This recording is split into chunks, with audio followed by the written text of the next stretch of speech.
Cette idée folle, un jour d'inventer l'école, c'est ce... Dorénavant, Charlemagne porte le titre d'empereur d'Occident.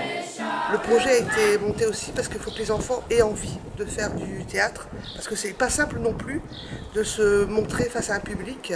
Enfin, c'est aussi parfois un peu compliqué, mais ça leur permet vraiment de prendre sur eux et de reprendre confiance en eux. Et, quelque chose d'important à travailler avec ces enfants qui sont quand même parfois en grande difficulté et qui n'ont vraiment pas confiance en eux, qui ont une estime d'eux-mêmes très basse.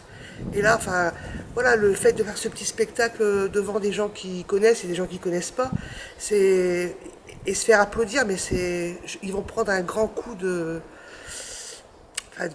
bonheur qui va, j'espère, leur permettre d'avancer un peu plus dans la vie.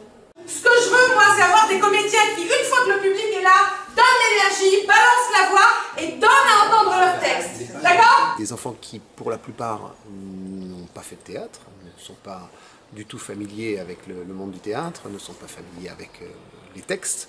Et donc d'abord ça a été un travail de mise en confiance, ça a été un travail d'exercice de voix, de relations, c'est-à-dire que le théâtre c'est essentiellement fait de relations entre les comédiens, mais aussi entre les comédiens, entre les personnes et des relations avec le public, bien sûr. D'essayer de leur faire sortir un petit peu plus que ce qu'ils avaient naturellement l'intention de sortir. Ils sortent de là. Bon. On est vraiment sur de la technique théâtrale, on va dire sur un petit bout d'épanouissement personnel. Ça dure une semaine, mais c'est plutôt ça, plutôt de la mise en valeur. T'as pas fini, et même si tu te cours, oh, voilà, là ça y est, t'as vu? C'est tout seul soutenu quand quelqu'un avait besoin de l'autre. Oyez, oyez, bonnes gens, voici l'histoire de Charlemagne. De son véritable nom latin, Corolus Magnus, notre courageux et généreux roi.